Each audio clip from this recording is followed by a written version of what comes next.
Oh, YouTube, how I've missed you so much. Now, usually when I do hand cam oh, fuck my coffee. Usually when I do hand cam streams, I try not to do, well, I don't set up both body and face tracking, but this time I wanted to see if I could make it work. Are you ready to go, everybody? So, bit of context. I'm somebody who been very much so into this series since I was about 10 or 11. And we were promised a movie in 2000. And so when we got it in 2020, 2021, we were waiting a very long time, just to put it like lightly.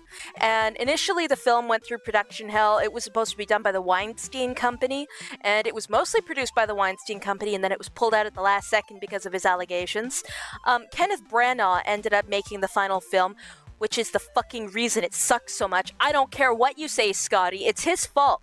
It's his fault this film is the shit show it is. And Colin Firth was casted last second to try and bring star power to the film, and to do that, they added a brand new character into the film specifically made for him that isn't supposed to show up in that books that the movie was based off of. He isn't supposed to show up until late into the second book. Anyway, we're going to be doing a breakdown of one of the few licensed pieces of Artemis Fowl merch that's ever been made, which is unfortunately a Funko Pop. There's been almost no merch made for this series, which is a fucking shame. So I'm going to take full advantage of the little piece that we have. Do you think Artemis Fowl would work as a musical, like theatrical? Oh yeah, it would be awesome as a musical. I don't know exactly how it would translate, but we could break it down. I haven't actually cracked this open yet because this was also sent to me by a subscriber on just a follower of the channel, and it's been sitting on my shelf untouched because as much as I hate Funko Pops, this is a rarity, so I didn't want to damage it. But since I'm getting a duplicate, I feel no remorse now. Now I can open it. On the back, you can see the other two that were released with it. They had an Artemis, and they had a mulch, and they actually... It's not shown on the back, but they released a special Artemis variant with his super cool sunglasses, and that's a rarity. Like, that's like a super rarity, because they never reprinted these because nobody wanted to buy them. There is only first edition versions of the Artemis Fowl vinyl pops, pop vinyls, and even less with the sunglasses. So I'm really hoping that the 3-pack I got has the sunglasses variant, because that would be really cool. Take you out of your plastic casing. What's interesting is that in all of the advertisements for the specific vinyl, they either show the wings as being completely see-through with like black lines all over them, or completely opaque. This is like somewhere in between, which I actually prefer the most because it's the most book accurate. Honestly, the outfit and the helmet is probably the best part. I'm wondering how I'm going to cut the visor off and be able to put it back on without destroying the integrity of the whole thing, but we'll get there. First, let's do a little bit of lore. So, book 1 for Artemis Fowl. Now, I have a bunch of them in storage right now, so I don't have my favorite copy, but I do have the version that I rebound myself. And, well, rebound. I reskinned it. I didn't do a proper binding of the newest edition of Artemis Fowl, which is the one that was a movie tie-in. And the reason I reskinned it is because even though the cover was absolutely gorgeous, it said filmed by Disney and a big fake sticker on the front, and that made me want to vomit. And I preferred the look of the original OG covers anyway, that make it look like a golden tome. Oh, wow, this is so shiny. I wonder if I can see my face in it. Hold on. I can! Alright, I'm gonna have to be very strategic about how I angle this cover. Otherwise, you guys are getting a fucking face reveal. Anyway, so this is the reprint, and you can tell because they used the inferior font for the front cover. They don't use Mason Superbold, which is absolutely the best. If you look at I have an original copy of the second book here, and they use Mason Superbold, which is arguably the most attractive font known to humanity. If you use Mason Superbold, it's a good book. Anyway, so, inferior. As well, the newest versions of Artemis Fowl, like the reprints, they use the Disney language. Now, what I mean by this, you see how the bottom's gold? That's because I covered the Disney redo language, and the first few chapters. But if you go to the back, you see I ran out of time. Here, in Artemis Fowl, they have a whole unique alphabet system that was created for the world building and for the series, and it runs along the bottoms of all of the books. In the Disney version, they remade the whole alphabet so that they could have like full creative control or something, and it's utter dog shit now. It's so hard to write and it's so hard to read. It's garbage. No, this has been my major brainworm for the majority of my life. Oh, actually, this is just as important because we're going to be looking at these diagrams when we're dissecting Holly's design, because there was, at the very start, like very clear design choices that the creator of the series had in mind. So Disney actually followed quite a few of them, surprisingly, but some of them, they had some weird creative decisions they took. Doom Guy helmet, that's crazy. If we want to do like a first cursory thing, before we break down the differences between the movies and the books and Disney, let's break down the Funko Pop, which is one of their very few pieces of merch. So if we look here, the helmet, it's an interesting redesign that leans more into the sci-fi, whereas before they were really leaning into like trying to get that military vibe. Like, they wanted this to be kind of serious with the visuals. They wanted it to be gritty realism, right? A lot of the devices that Owen Colfer put in his books that he described as futuristic, that he made in the 90s and early 2000s, were things that ended up actually being developed like 5-10 years after he came up with them, which is fucking insane to me. Like iris cams, like little cameras that are in eye contacts, that was in the third book, I believe, but I believe they might have actually been featured in the first book as well. Those were developed. Those are real now. The C-Cube in book 3 is functionally identical to the iPhone, and that book was released a year or two before the first iPhones dropped. And the iPhones didn't even have a third of the functionality that the C-Cube did. So Owen Colfer predicted the C-Cube. He predicted iris cams, and there's just so many other things. So I'm just waiting for the fucking... I just want people to invent the dragonflies next. I want my dragonflies. Anyway, speaking of, it's interesting the difference between the movie and the book. Dragonflies, because in the book, they're described as like an old version of the model. They're subpar, they don't work, they're clunky and they're gross. Holly is forced to have them because all of her other teammates in her unit took all of the good ones before her, so she was forced to work with the gross gas-powered one that it worked really shit. And this is what it looked like, and it was like, was what it was. Whereas in the film, they're like, oh, she gets what the book would describe as the hummingbirds, which were like top-of-the-line, super sly and futuristic.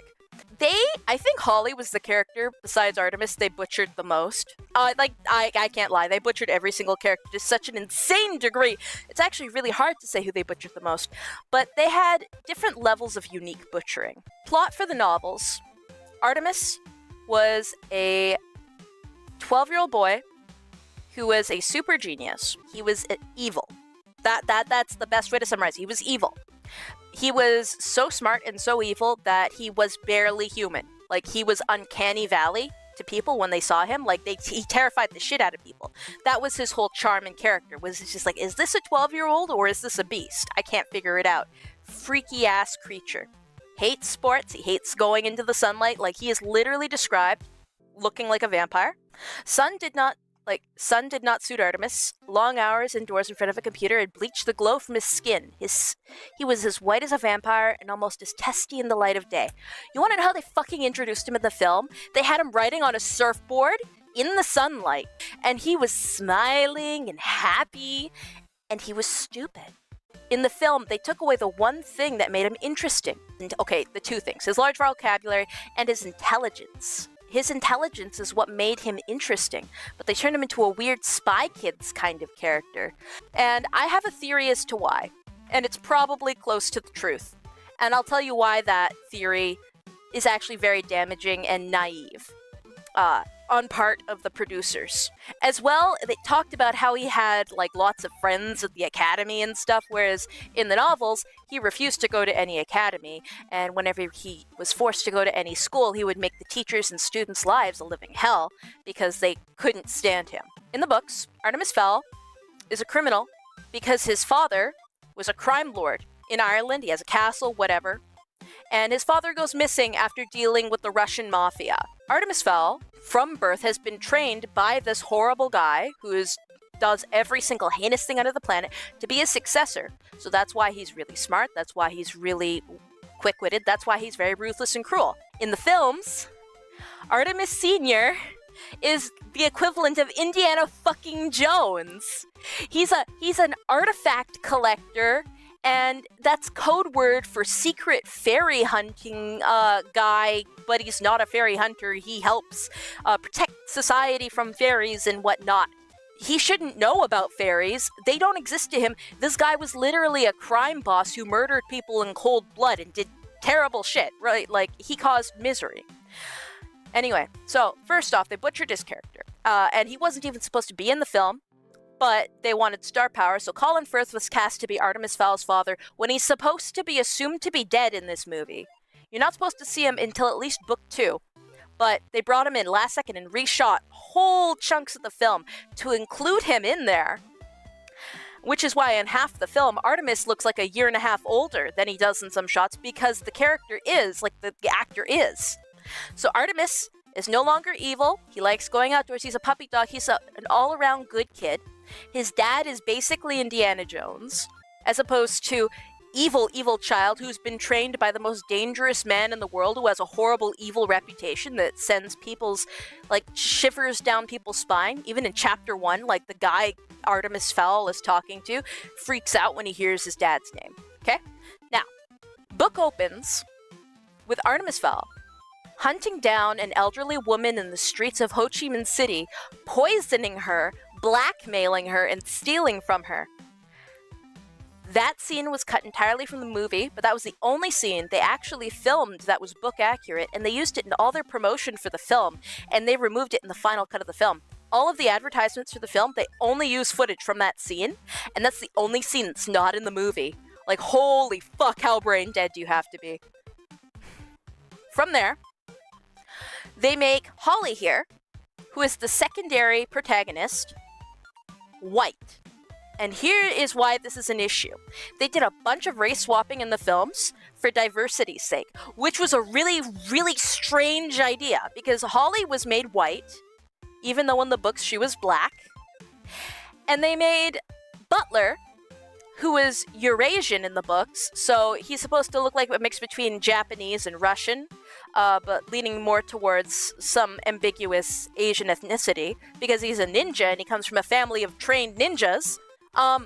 They make him black, and they make his sister black. So they take the black character and make her white, and they take the racially ambiguous Asian characters and they make them black. And the reason this is an issue is because it takes away the very little, like, non-hardcore political black female representation that's out there. She was just a really cool character with a great design, and they stripped that away for whatever reason. And then they took the cool Asian character, whose entire backstory is of servitude, and they made it black. They made him and his sister black, which implies that instead of being ninjas that were contracted by the Fowls, that in the Disney version, they were historically their slaves, which is like, excuse me, what exactly are you trying to do, Disney? What's going on? Kenneth Branagh, what the absolute fuck are you doing? So, we're gonna be restoring Holly. You don't remember Holly being black? Oh, here. First sentence in her introduction is that she has nut brown skin with a long with a cherubic face and a long hooked nose. So she might look actually more Indian than black, but she's definitely like an ethnic mix with a darker skin tone. And that is a very important part of her character visually. Okay, chapter 3. Perhaps a description would be more helpful than a lecture on fairy genealogy. Holly Short had nut brown skin, cropped auburn hair, and hazel eyes. Her nose had a hook, and her mouth was plump and cherubic, which was appropriate considering Cupid was her great-grandfather. Her mother was a European elf with a fiery temper and a willowy figure. Holly, too, had a slim frame with long tapered fingers, perfect for wrapping around a buzz baton. Her ears, of course, were pointed. At exactly 3 feet in height, Holly was only a centimeter below the fairy average. But here, it's not orange or auburn or anything, that's just straight up brown hair, and very white skin. And instead of casting an adult woman as Holly, because Holly is an adult woman in the books, like she is a straight up woman with jobs and taxes, they cast a child to play her because from what I heard on the grapevine, they wanted to have Artemis and Holly, if there was ever a sequel, become an item, which is the Bawa Kel will rise again. That's crazy. Hag erasure, exactly. Holly Short is couple hundred years old. She is like, she's part of their reconnaissance team. She doesn't fuck around. In the film, they also introduce a villain that they make the final boss, who isn't in the series until the second book, and they, for some reason, make her an ex-dictator overlord in the film, when in the books, she's just the equivalent of Elon Musk, but like from 5 years ago. She's not an evil overlord, well, in theory. She's just like the annoying tech person that everybody's kind of sick of because she's everywhere and she wants all the accolades. Ooh, she's got an evil hood on. Ooh, she wants the special secret artifact. Ooh, she's the big bad evil. We're gonna be slicing off that fucking nose, by the way. They made Opal Cowboy into this weird, ambiguous villain instead of like the plot twist, obnoxious Elon Musk villain in book 2. And they made her all-powerful for some reason, which is not a status she should achieve until later in the series. One of the subplots in the book initially was corruption in the police force, task force that Holly works under. Holly is the first female officer in her regime, and her commanding officer, Root, is a bit of a brute, like, on her case, and she wants to stick it to him and whatnot. Of course, we learn later that he was only harsh on her because he wanted everyone else to take her seriously, and it was actually very sweet and touching, but at the start, you're presented with a very antagonistic and almost feminist story for her. Disney, interestingly enough, they took away that by making Judi Dench into Root and took away all of the conflict in her story. So Holly, all of a sudden, now as the secondary main character, has no story. She has no plot line. In the book, it's her fighting against her boss. And in the film, it's, oh, hi, boss, I'm sad. And then she just fuck all. She just does fuck all. For a company that is so, like, hell-bent on representation in both story and whatnot, they were given it on a silver platter. They were given a story that fits all of their criteria, and they pulled it, like, for no reason, and they replaced it with something that wasn't even good.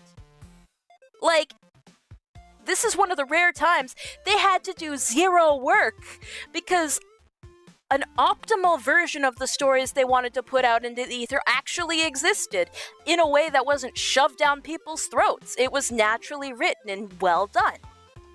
We're cutting off her nose. But no, Disney was like, we can't have our audience see police stuff. We only made Zootopia. Okay, nose is gone and we're cutting off her eyeballs because these Funko Pop eyeballs are nightmare fuel. In the film, they give Artemis's story. Oh, it's in my coffee! Funko eyeballs. In the film, they create like this weird MacGuffin called the Aculos, and they make it like this glowing acorn or whatever, and that's like a big secret bioweapon that never existed in the book series. The whole conflict of the first novel was Artemis being evil and wanting ransom money. He was the villain of the film, and there was no big bad guy. There was no MacGuffin. There was no item everybody was chasing after. It was the whole point, the whole plot was Artemis woke up one day and decided to commit a crime. And it's everybody else's responsibility to try and fix that. So Artemis kidnaps Holly in the novel, drugs her, tortures her, has her confined in a prison, and everyone else has to try and give him a square ton of gold as ransom money to release her. And it's like a whole police drama with like cool futuristic weapons. In the film, he kind of kidnaps Holly, but he puts her in an open area with a big gated, like, you know those big cartoon square cages that you could easily slip through the bars. He puts her in one of those. He doesn't even torture her, and she just talks her way out. She doesn't get busted out. Like, the fairies kind of do a "we're busting in to save you," but she just breaks out herself, right? She displays no intelligence. He displays no intelligence. There's no interrogation. There's no, we're sending Root in with his finger dart gun to try and convince Artemis over negotiation for the money. Like, all of that gone, replaced with slop. And the novel ends with Artemis, even though he's 12, he has succeeded in extorting all of this money, all of this physical gold, because he wants to fund an expedition to the Arctic to find out what happened to his criminal overlord father. And he needs to fund it, but ever since his father disappeared after fighting the Russians, the criminal empire he built has fallen to ruin and shambles. There's been no one making money. So this 12-year-old is committing horrible crimes and now kidnapping, mutilating, and extorting innocent creatures for their money. At the end of the book, he now wins. The bad guy wins. The main character bad guy outsmarts all the good guys, wins, and so this 12-year-old poisons some wine and gives it to himself and his allies as a final fuck you to the fairies. And he uses that to survive a biohazard bomb because they try to fucking nuke his house. Of course, that was removed in the film too, right? Anyway, I digress. My thought as to why all of these changes occurred is because, first off, they saw an initial problem with Artemis Fowl himself. They sat on this property for many years and they went, well, if we, as the family-friendly company, release a film where the main character is the same age as our target demographic, but he's like a bad guy and he does bad things, that'll tell parents we're encouraging their kids to do bad things. Here's the naive flaw with that logic. First off, you only get boring fucking stories if you do that. But second, when I was a kid and I wanted a character on the screen I could relate to, I didn't look for a character that looked exactly like me, that talked exactly like me, had the same interests as me even. I looked for a character that was better than me. I always looked for a character that was more interesting than me. I wanted a character that was awesome, but I could see myself trying to become. I related so much to Artemis. He was my favorite character because I was a kid that age. And even though I couldn't be any more different from him, I was a stupid kid. I wasn't a maniacal evil genius, but I looked at him and I went, holy shit, that's awesome. He was my power fantasy. And a lot of people felt the same way about Holly. Like, you go online and they say Holly's their favorite character for the same reason. Maybe they won't grow up to be police, but holy shit, she's got all this cool technology. She's got people's respect. She's badass. She's interesting. She's witty and she's smart. And sometimes you're not any of those things, but you look up to a character that's that way, even if you don't look or act the same as them. Disney's fatal flaw is thinking that the only way to make a child feel represented and heard is to have a one-to-one recreation of the type of child. And so by making Artemis into a stupid child who doesn't know anything about his family, is very athletic, who is very sociable and likes going to school, that they would encourage people to become like him. But instead, what they did is they made a character that if I was a kid exactly like the Artemis they created and I saw him on screen, I'd go, that's really fucking boring. I hate this. This is a waste of my time. There is nothing there. There's no sauce. There's nothing to aspire to. And until filmmakers realize that, then there's nothing to do. And here's the thing even. Kenneth Branagh, I'm not sure how much of this was his fault, even. I wonder if it was very much so Disney had a very strict set of guidelines and he was stuck. I'm still gonna blame him till the cows come home. But, like, the changes done were disingenuous and diabolical. And I remember, initially we were gonna get a theater release for Artemis Fowl, and then COVID hit and they moved it immediately to Disney Plus in January. Like, it never got a theater release, and I guess maybe it's for the best it didn't. And I used my Disney Plus trial. We all know how that goes, everybody. You agree to their free trial. Apparently, Disney's allowed to legally kill you at their parks. So, holy shit. But I used my free trial, and I made a watch party of it. IRL. I made my own little movie theater. I made popcorn. I set up chairs in a living room. I stole my siblings, and I'm like, no, we're sitting down. We're watching this. This is the triumph of my childhood. And 30 seconds into the movie, he arrives on a surfboard, and my little brother, no joke, says, "What is this gay shit?" And he stands up and he leaves. And I'm like, oh. Owen Colfer will not talk about the film. He was legally obligated to, like, promote it. So leading up to the film, he was, like, gassing it up. But after the film dropped, he refuses to acknowledge its existence. The main point is, if Disney had properly handled this film and this series, I genuinely think it could have actually saved the company. Like, the company is, like, fucked right now. It's fucked right now. But genuinely, in my heart of hearts, I believe if they had handled this with, like, the care it deserved, if they'd given it the Harry Potter treatment, it could have been something that carried the company for 20 years. Kind of like how Harry Potter is, like, carried Warner Brothers for 20 fucking years. Here's why. Let's break it down. Things that Artemis Fowl has that something like Harry Potter also has is it's got world building. It's got a fantasy world. It's got two kinds of people. You've got the normies and you got the fairies. For Harry Potter, you got the normies and the wizards. And the whole story focuses on the different types of things. Strong aesthetics. Harry Potter has their wizards, their castles, their all that. They had very warm visuals, very strong. They had strong iconography. They've got the owls, they've got the quills, they've got all the wizard stuff that they've developed perfectly over the last decade. And you see any of those things in combination, you think Harry Potter. They've got a very strong visual language. Artemis Fowl is more than capable of that. And even with this shit film they produced, you can see that visual potential because the way they made Haven, which is the fairy underground, is actually brilliant. And if it was given to a proper film, they could have banked on that. Artemis Fowl could have been very gold, green, tech. Could have been very tech. And for the current generation who is very tech-based and is very into tech things, this would have come at the perfect time.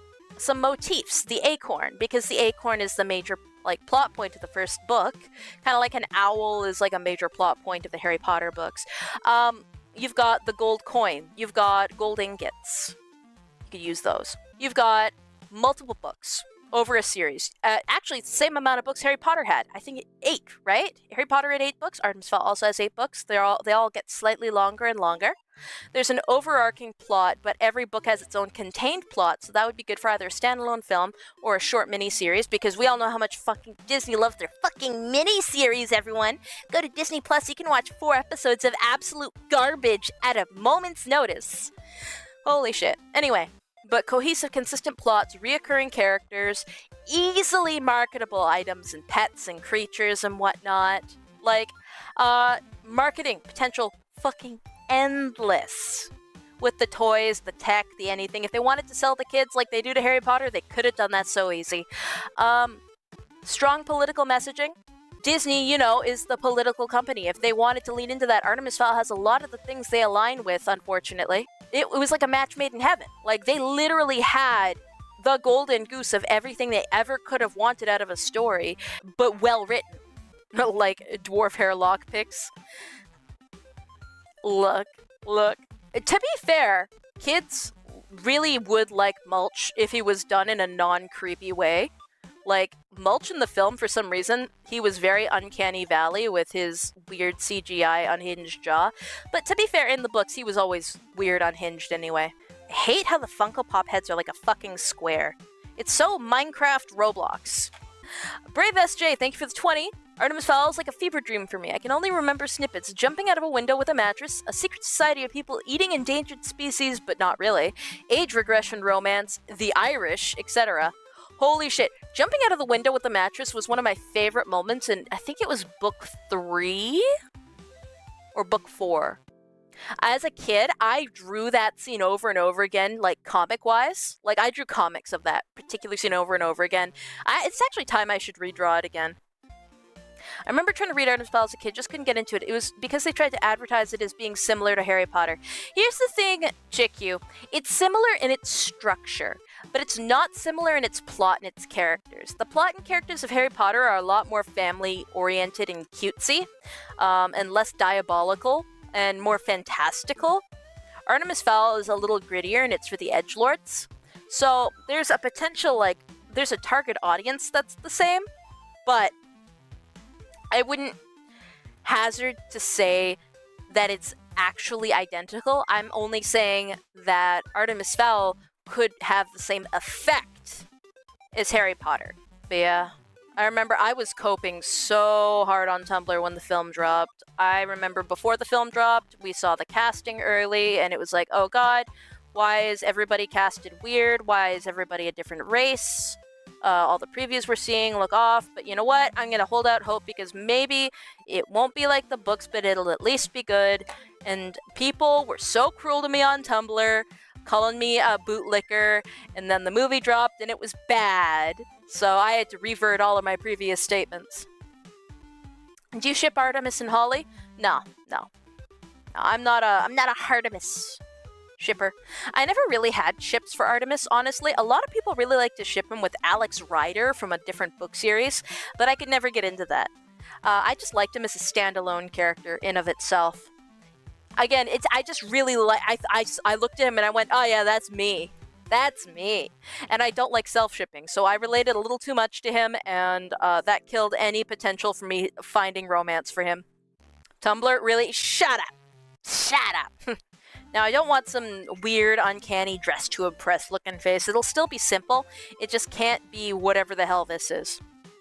I like that the eyebrows are angular. Let's split this face in half so that we've got two angular, and I like that. Okay, so they're a little bit shorter than that, and that makes it a problem for us because then it goes from potentially chibi looking to weird and grotesque. So we're going to have to be very strategic with our Holly redesign. Make a smiling face. Make a smiley face. Oh, you mean like this?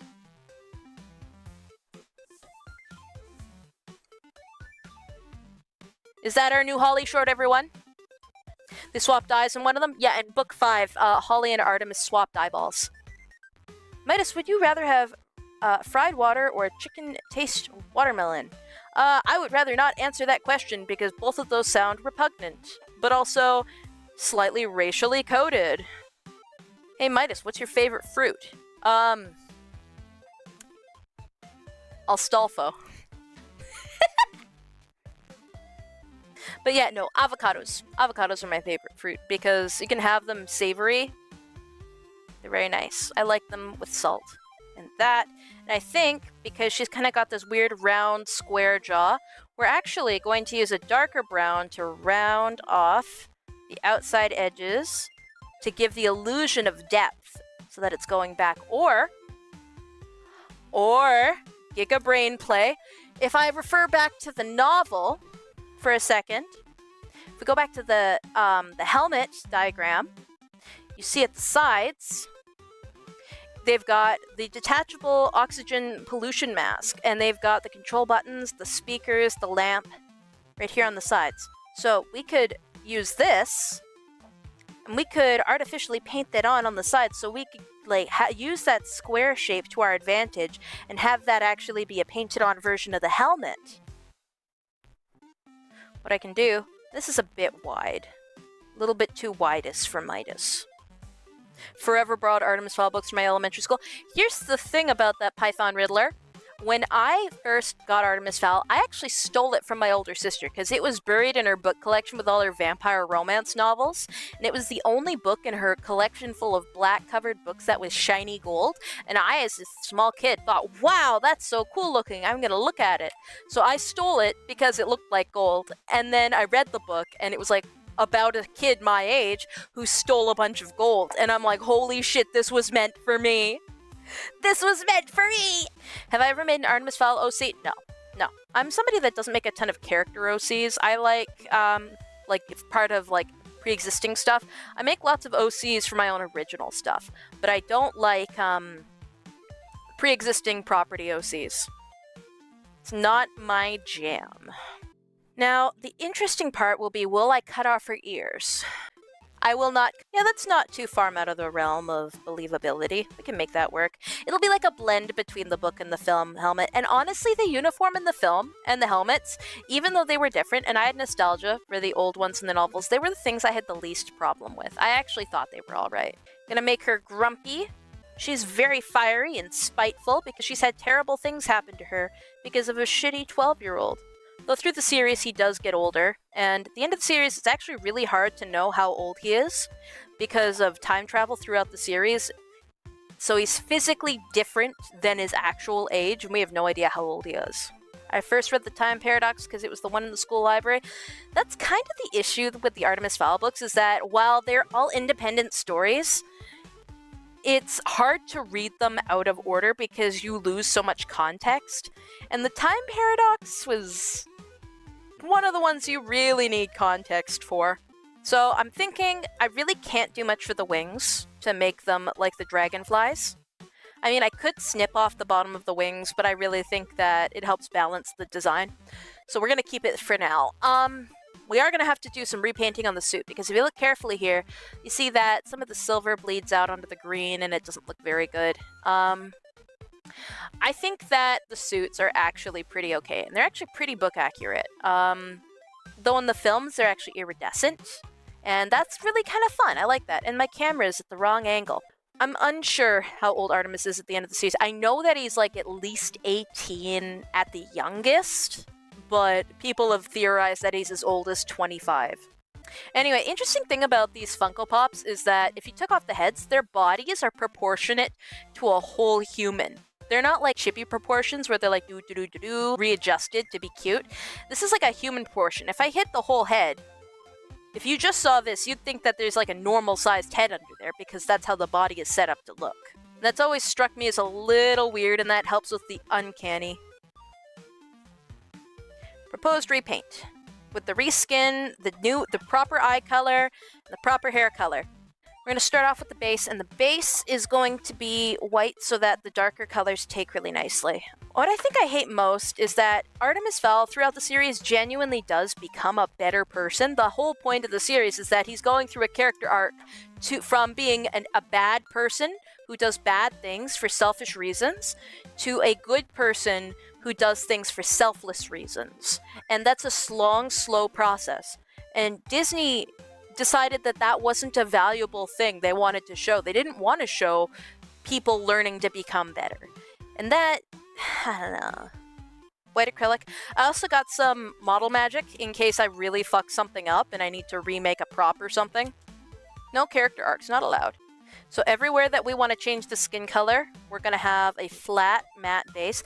And this is both to cover the texture of the cut off eyeballs and nose, and also cover the darkness of the eyebrows, so that when we do paint the skin tone over top of it, we don't see things underneath.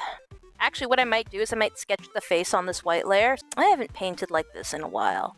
Like, I know that we did a painting together on broadcast, but it's different from, like, painting an item, yeah? If you ever got a figure, what would you want the pause to be? The pause? You mean the position? Like the pose? I'd probably want it to be either sitting in a chair with my fingers laced like evil villain style, like I've been waiting for you, Mr. Bond, or I'd want to be mid-action jump with a gun.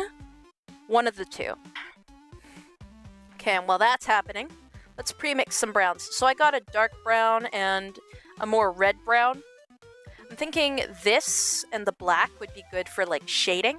The one thing I do like about the original figure is the glasses. The goggles even. But they're one of the few things that like would be close to being book accurate. I'm gonna see if I can find a way to reattach them, but not have them clipped to the eyes. I see in the chat some people are asking for socks. Unironically, I would be interested in making socks. I actually really want to make shoes or boots. That's one thing that I really want to do is military boots. But it's really hard to produce military style boots. The most that I see I can do is I can do runners or sneakers, and I guess that's all right. I don't know. I'll probably do a set of runners in the near future for an event I'm planning. runner's socks, and a hoodie. Like, I'm gonna do like a streetwear kind of thing. But I really want to do military boots. Okay. She's probably dry now. Let's go check. I really want to do like a leather jacket or something, or no, a denim jacket. I want to do a denim jacket because then I can do patches and then people can put patches on their denim jacket. Short boots are ruining this country. What are they called? The Demonias? Demontonias? The ones the emos like with the buckles? Those fuck. I like those. We can always go whiter. Hold on. Let me retract that statement because that sounded weird. Don't do Grand Wizard. No, we're not gonna do a Grand Wizard. Holy fuck. Get out of here. Get out of here. I'm trying to make friends, not enemies. Thank you. And then from there, let's map out where we want to make the area darker. Darker under there. There we go. And because we had a nice white base layer, now we don't have that Funko Pop texture underneath. But yeah, I hope you can see the vision, right? Like the vision is the brown skin, and then that underneath, it gives the illusion of a round head because I've used a darker brown. It's the shading.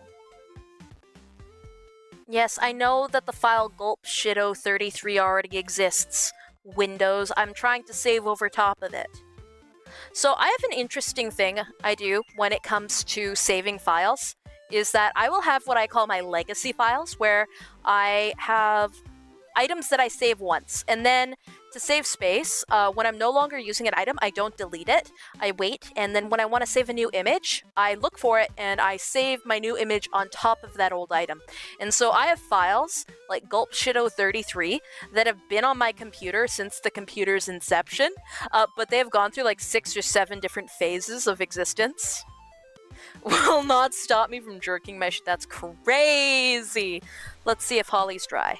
Okay, Midas Fortnite. You know what? The other day somebody told me that there was a character named Midas in Fortnite, and I didn't believe them, and then they showed me, and I got very upset. Because I understand why I get so many confused kids in my comment section every so often now. You know what? I think one of my favorite plot points in Artemis Fowl is when they time travel to rescue a monkey so that they can use its blood to save somebody from like an incurable rare disease. And to do that, he has to fight himself as a child, because as a child, he sold that very monkey to a bunch of people that like to eat exotic animals, and this was the last animal of its kind. So regular Artemis has to fight 10-year-old Artemis, who is committing like a massive crime. That was always a fascinating plot point. Remember that's where the age regression happened? Yeah, Holly had it like age regression, and Artemis like forward in time, so he was older, and Holly went back in time, so she was like 50 instead of a couple of hundred. Age regression's always been sus to me. Now, age regression in Artemis Fowl is their bodies physically change to be different. Age regression in real life is people in their 70s pretending that they're 5. I don't want to talk about real life age regression because that shit's not kosher, not Kino. Supreme focus, and I fucked it up. Okay, now let's put a little bit of orange in the eyes because it'll be like a little bit of like glowing, you know? Show progress real quick? Sure. It's really hard to focus the camera, I'm sorry. When are we gonna get our next Christmas song? And by that I mean like we had like a bunch of years in the 50s and 60s where there was a new like Christmas song that stuck around forever that kept getting invented. And then we had like our All I Want for Christmas being invented. Then after that, nothing new. It's just everybody is making covers of those other Christmas songs. There's nothing new being made. And I, for one, want something new. I want a new Jingle Bells that isn't like a riff off of Jingle Bells. I don't want another Jingle Bells. I want another new song that can stand beside Jingle Bells. Because I'm just getting so bored. I don't want an Ariana Grande cover of Jingle Bell Rock. I just want something that's as good as Jingle Bell Rock.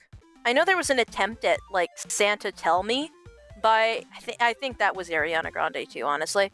But that shit was so ass. Like, again, it just... I feel like it was like a reiteration of a pre-existing Christmas song. I despise All I Want for Christmas. I actually don't mind it What I mind is the foothold it's taken. It was fun, it was unique, and it was interesting. And then it's been beaten to death because advertisers got a hold of the meme.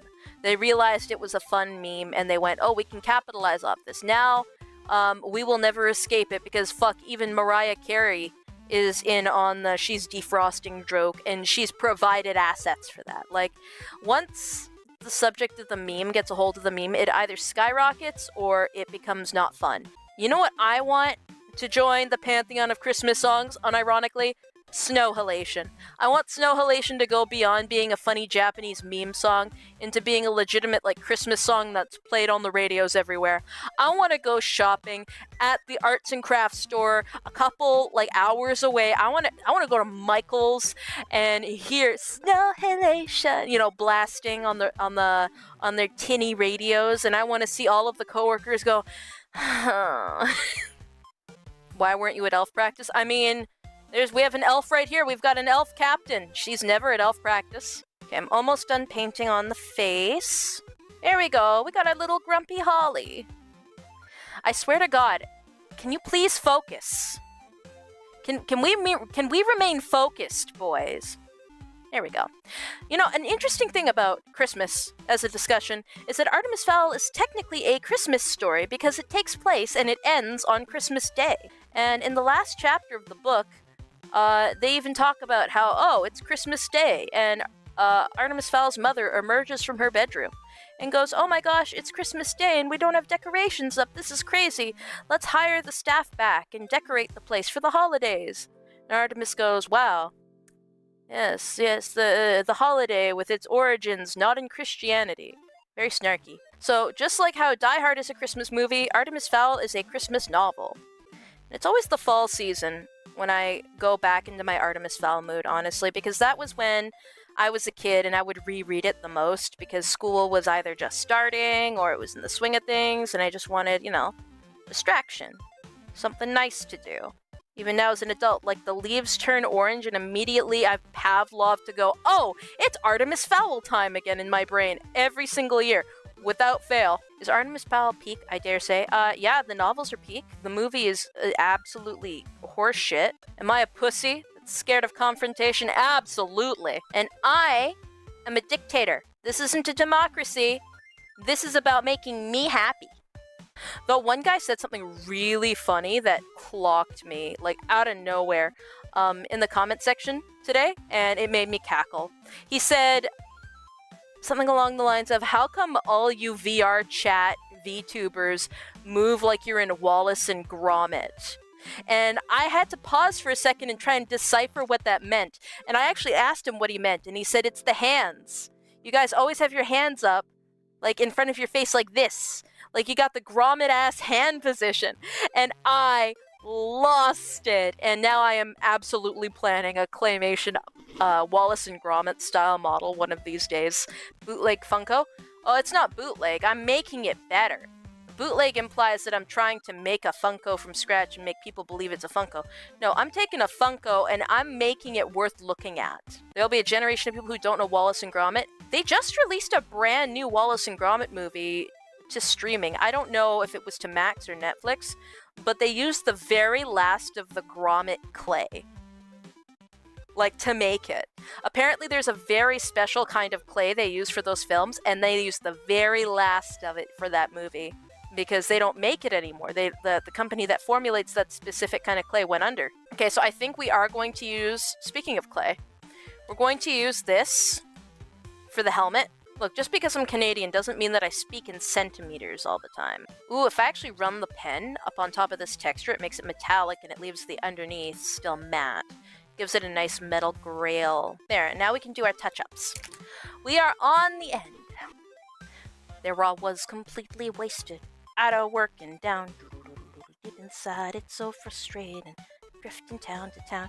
You know, just before I started broadcast today, YouTube was recommending me a bunch of stuff about Randy Stair. You know, the guy who was really into Amber McLean and caused a mass shooting. Interesting guy. Wild to think that he was a YouTuber for a long time. Will YouTube do that to all of us? I don't think I'll be the next Randy Stare. But, there will be another Randy Stare out there, probably.